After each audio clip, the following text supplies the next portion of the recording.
Our story here contains the revelations as to why a certain killer's identity had to remain secret at all costs, especially in cases where people in power are concerned.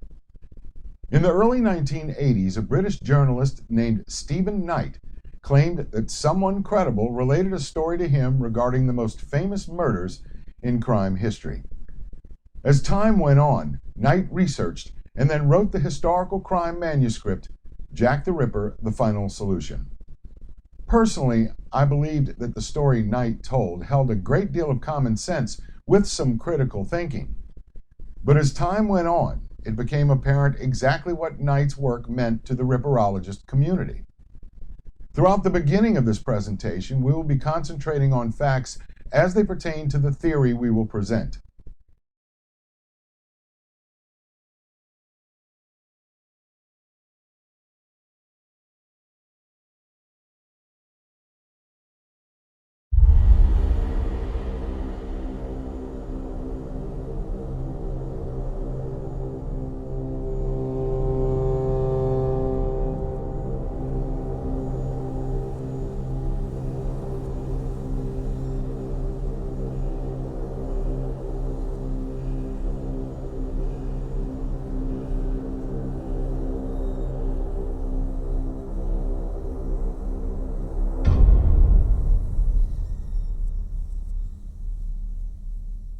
The British Empire saw a prosperity never experienced by other nations in the late 19th century.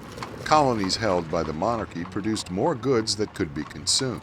But in understanding the time period, the opulence that defined the Victorian era was not shared by everyone living in the United Kingdom. Immigrants from every part of Europe, trying to escape ethnic pogroms and poverty, sought a better life in the heart of the empire. With this influx of humanity from all over Europa, persons seeking to exert their political beliefs also made the journey in the hopes of converting those to their manifesto. Socialism seemed to take hold in Europe, and the inroads to Britain had been softened in the hope that this political dogma would rock the British people, their traditions, and their stability. At all costs, though, the British crown would be preserved. In the 1880s, the class distinctions in Victorian England readily appeared to anyone who studied the era. An explosion of economic growth for the empire spelled poverty and hopelessness for some. The people who migrated to England learned very quickly that the land of prosperous opportunity, portrayed through propaganda and word of mouth, quickly disintegrated. Whole families that made their way to the East End of London quickly became acclimated to the economic conditions experienced by the poor and downtrodden. If women lost their husbands, they soon resorted to prostitution to support themselves and their families. Additionally, alcoholism ran rampant amongst the lower classes in the East End, and prostitutes used most of their money to support this addiction. The period portrayed throughout the years painted a grim picture of existence at this time, and those who wanted to topple governments, especially those who ascribed to socialism, saw the oppressed and demoralized perfect for conversion to the more repressive form of government. The ammunition to perfect this chaos came in the late 1880s and appeared as a specter in the night, and a perfect opportunity for anarchists to bring down the 1,000-year-old throne presented itself. And those who advocated socialism used the timely circumstances to their advantage. The possibility of a downright revolt and the demise of the royal family that most British people revered weighed heavily on the mind of the crown. On the night of August 31st, 1888, Mary Ann Polly Nichols combed the streets of Whitechapel in search of a client in order to get some money for a doss house, a flea-bag hotel. After leaving her husband and her children because of her drinking, she settled in the Whitechapel area. Before setting about to find a client, Polly spoke with her friend, Emily Holland, at approximately 1 a.m. and stated she was off to find some money so she could find a place to sleep for the night. Before turning to leave her friend, Polly stated, "Look what a lovely bonnet I've got." Polly then headed into Whitechapel, never to be seen alive again. At approximately 3:40 a.m. on Bucks Row, now present-day Durwood Street in London, police constables found Polly's body lying on her back. Later, when the body was stripped in the morgue, attendants noticed that Polly's abdomen had been ripped open by a jagged deep cut, and her throat had been sliced with 2 long cuts across her neck. Several other incisions had been made throughout the abdominal area with what appeared to be the same knife. Polly also suffered from genital mutilations. At 6:10 a.m. on the morning of September 8, 1888, Inspector Joseph Chandler, on duty at the Commercial Street Police Station, had been informed there had been another Whitechapel murder. When police arrived at the scene in the backyard of a house located on Hanbury Street, they found 45-year-old Annie Chapman. Chapman laid against a fence in the yard with her head almost touching the steps of the house. At her feet were laid 2 brass rings and 2 brass coins laid end to end. Her body exhibited signs of a butchered animal. Annie's entrails had been taken out and lain over her right shoulder. Her throat had been cut so deeply that her head was almost severed from her body. In the early morning hours of September 30th, 1888, Louis Deemschutz, a foreigner who ran a socialist club in Berner Street in Whitechapel, turned his horse and wagon into the backyard of the house where he lived with his wife. As he pulled further into the yard from the street, Deemschutz's horse reared, and the tired man noticed a bundle laying on the side of the yard. Deemschutz settled the horse and then poked at it with his whip. Deemschutz climbed down from the wagon and approached the bundle. He knelt down and lit a match. Deemschutz discovered a woman with her throat cut. He went into the club and gathered assistance from the members there.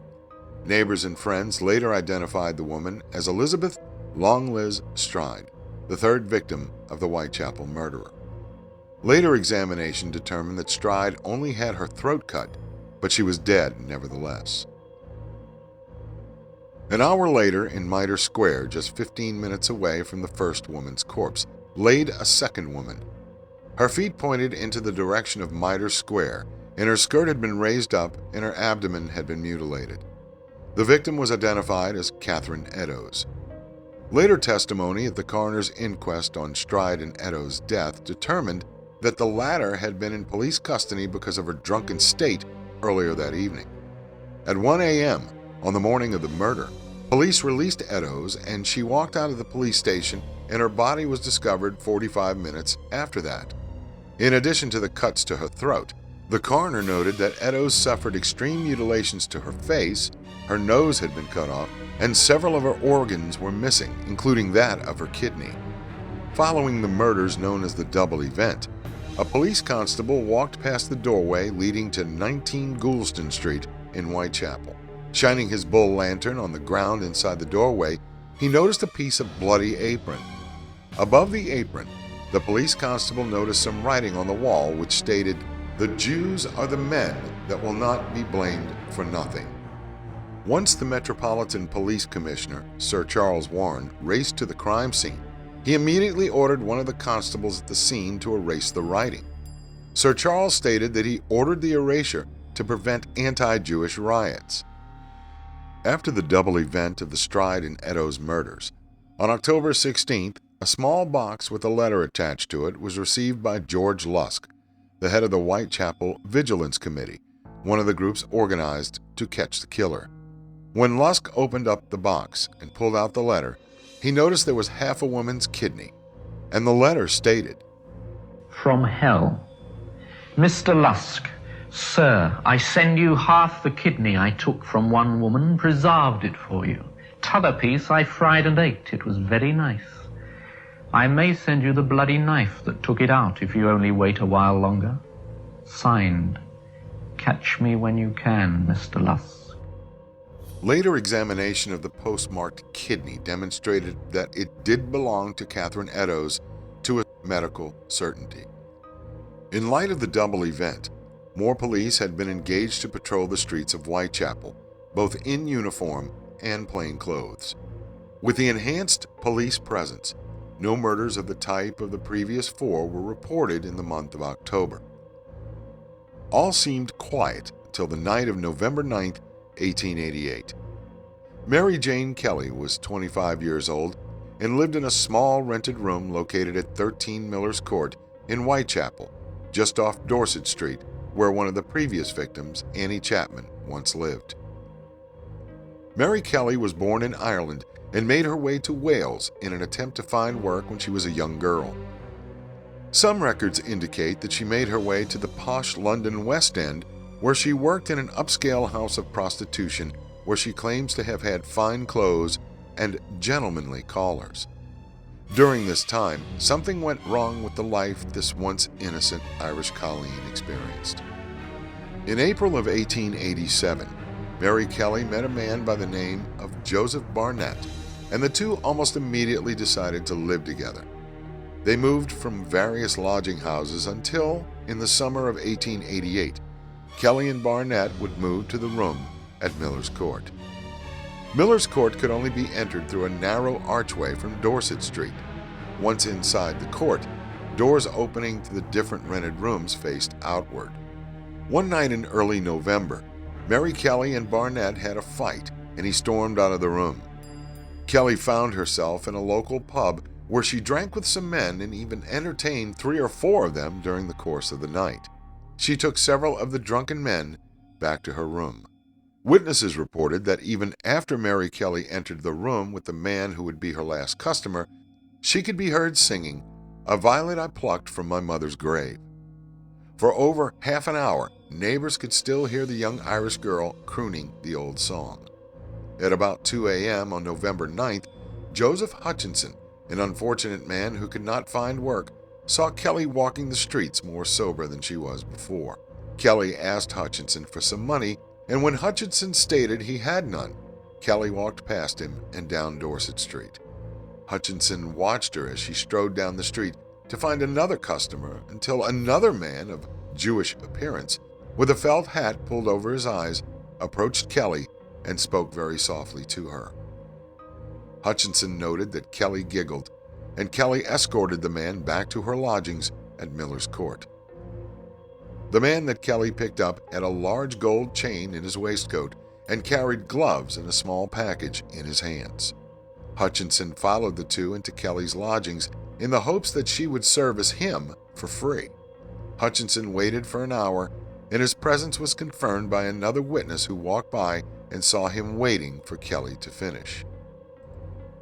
At approximately 4 a.m., Kelly's neighbor, Elizabeth Prater, was awakened by her cat, Diddles, when she also heard a faint cry of, "Oh, murder." Since these cries of murder were commonplace in the East End, no one thought to investigate. The next morning, at approximately 10:45 a.m., the landlord sent his agent to collect rent from Kelly, who was 3 months behind. When the agent knocked on the door, there was no reply, so he went around to the window and peered through it. The agent shrieked to himself when he witnessed the carnage left from the night before. Mary Kelly had been butchered like an animal. When police finally arrived and entered the room, they noticed what had once been Mary Kelly lying on the bed. Her throat had been cut from left to right, straight through to the spinal column. The murderer cut her from the vagina to the breastbone. He took out her heart, cut off her breasts with circular incisions, and put one by her head and the other by her feet. The murderer cut off her stomach flesh in 3 flaps and put them on the bedside table. He sliced off her chin, her lips, her nose, her eyebrows, her eyelids, skinned her cheeks, and skinned her forehead, completely disfiguring her face. Not finished there, the murderer then sliced off the flesh from her thighs all the way to the bone, which can be seen in one of the few surviving crime scene photographs. Since the Ripper was not disturbed, he indulged in every grotesque mutilation fantasy he ever dreamed.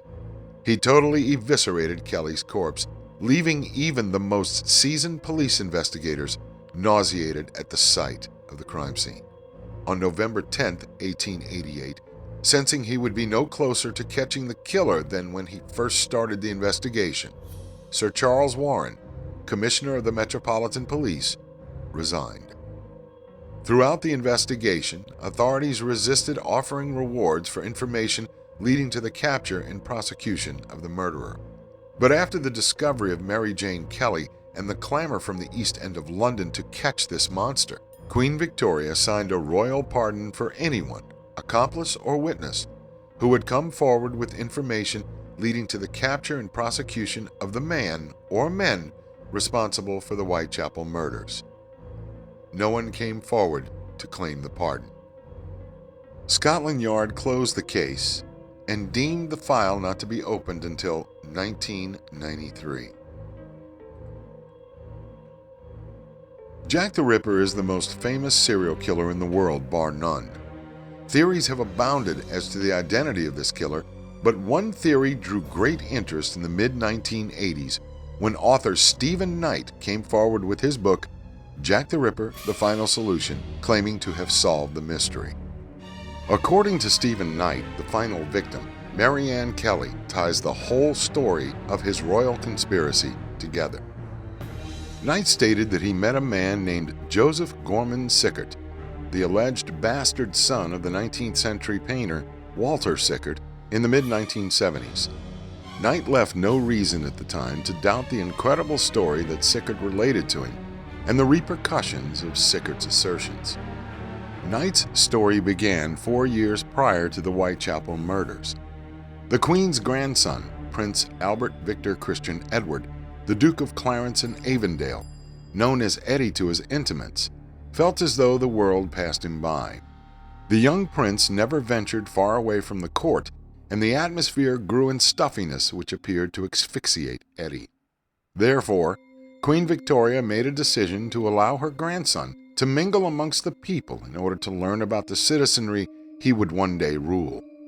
The Queen engaged a court painter, Walter Sickert, to take her grandson into the more common areas of London in order to acclimate the young 24-year-old Eddie to his subjects. Sickert always thought to ingratiate himself to the rich and famous, and did exactly as he was instructed. Sickert introduced Eddie as his younger brother, and the two became quite the party-goers in the late 19th century. Sickert brought his brother to the various drinking establishments and shops in the East End area. At one of these locations, a confectioner's store, Eddie allegedly met a young lady named Annie Elizabeth Crook. During the course of his secret visits to Whitechapel, Eddie grew fonder of her, and she for him. Over time, the two fell in love and were married, allegedly. Herein begins the difficulty. Eddie was Anglican, Annie was Catholic. This alone would have been enough to bring down the throne. However, Knight's story gets even better. Eventually, after this alleged marriage, Eddie and Annie had a child, Alice Margaret Crook. To confirm this, there is a birth record for Alice Margaret Crook, but it does not list the name of the father. The mere whisper of an illegitimate royal baby would have seriously caused a rift in English society. The heir to the throne of the largest empire on the planet married a Catholic and then produced a child? Once word got back to the court regarding Eddie's liaison, he appeared before Queen Victoria and received a severe reprimand. At the same time, the Queen's closest advisors stated that the Crown may experience a larger problem. Annie Crook had friends in the East End, primarily prostitutes. Therefore, Queen Elizabeth's trusted advisor and Prime Minister, Lord Salisbury, discovered the news of Eddie's trysts and approached the Queen with the information. The Queen entrusted the wily Salisbury to handle the situation. Government officials received word that 5 Whitechapel prostitutes knew of the prince's indiscretion and threatened to expose the whole unfortunate series of events. For a price, that is. Lord Salisbury now had an extremely delicate problem on his hands. Annie Crook and 5 prostitutes knew of the affair and the child. If he put all 5 of them in an insane asylum with them telling the same story, someone would begin to believe them. But if he could eliminate them, making it appear as though a crazed killer were on the loose, then perhaps, just perhaps, after the first or second murder, the rest would understand the predicament with which they placed themselves and would keep their mouths shut. At least, that's what Salisbury thought. After searching and then locating Annie Crook, governmental agents arranged for her commitment to an insane asylum. It was rumored that all she kept exclaiming was the name of her lover, Eddie. But what about the other 5 prostitutes who longed for the payday associated with their knowledge? According to Knight, Salisbury turned to the organization that held membership for most of the upper-class gentlemen in British society, the Freemasons. Within this group, members took an oath in order to never betray a fellow member, no matter what their transgression may have been. One of his lodge brothers, William Withy Gull, stood as a 33rd degree Mason, but was also a doctor. Not just any doctor, but physician in ordinary to Queen Victoria and the royal family. After enlisting Dr. Gull with this demonic mission, someone had to be engaged to travel around Whitechapel in order to find these alleged extortionists. A carriage driver named John Netley, a character of shady reputation who knew the area, allegedly drove Gull around to find the women. One of the most important aspects of Knight's story has to deal with the final victim, Mary Kelly. Kelly had worked at a high-class brothel in the West End before she came down on her luck and moved to Whitechapel, taking to the streets. Supposedly, Kelly babysat the crook child and knew the story, telling the other prostitutes and thus sealing their fate. When the murders commenced, Lord Salisbury wanted to make sure that perhaps the killer would not be pursued due to the fact that he was a member of this assumed secret society, the Freemasons. Confirming this assertion may not be so difficult, as other authors and historians have forwarded. In one of the murders, that of Annie Chapman, the body appeared to have been ritually sacrificed. Her entrails had been removed from the body with their mesenteric attachments severed and placed over her shoulder. Knight contended that the murder of Chapman stood as a ritualistic warning more than anything else. In addition, on the night of the double event, the murder of Stride and Eddowes, a young police officer walked past the doorway on Goulston Street where he found the Jew's message. Jewess, in Masonic lore, represented the three men who murdered the Master Mason, Hiram Abiff. In punishing the deed of these three men, they were executed by having their organs thrown over their shoulders. Knight stated that Annie Chapman's murder followed Masonic ritual to notify other Masons that they were responsible, and also to keep investigators at bay.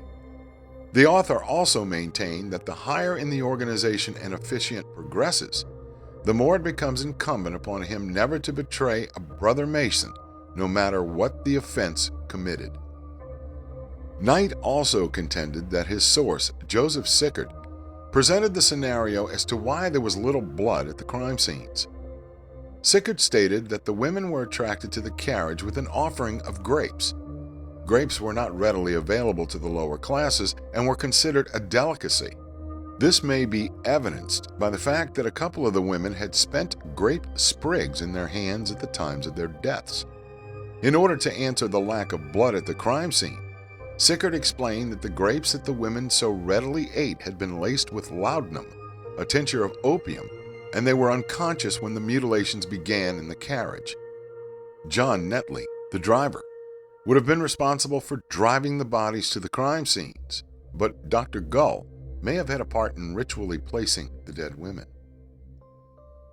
Knight pressed Sickert for information as to how the conspirators identified the women to be killed.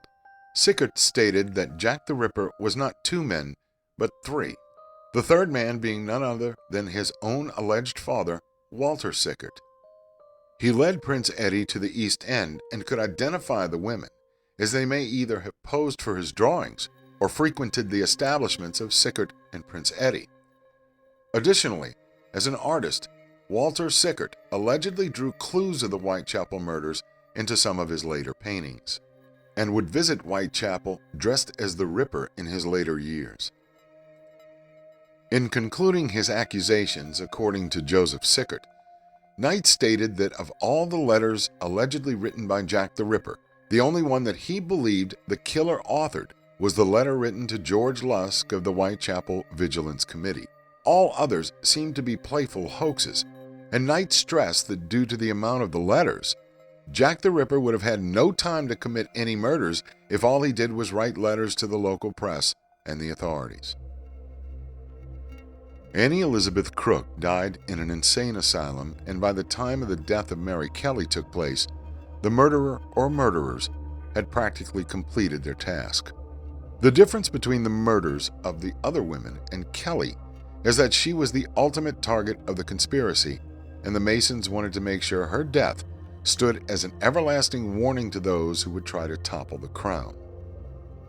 Unfortunately for Knight, later investigations demonstrated that the canonical five may not have been the only victims of the elusive Whitechapel murderer, with the killings ending in 1891. Knight weaved a believable tale, but would it survive the test of over 130 years and the scrutiny of criminologists and historians over the years?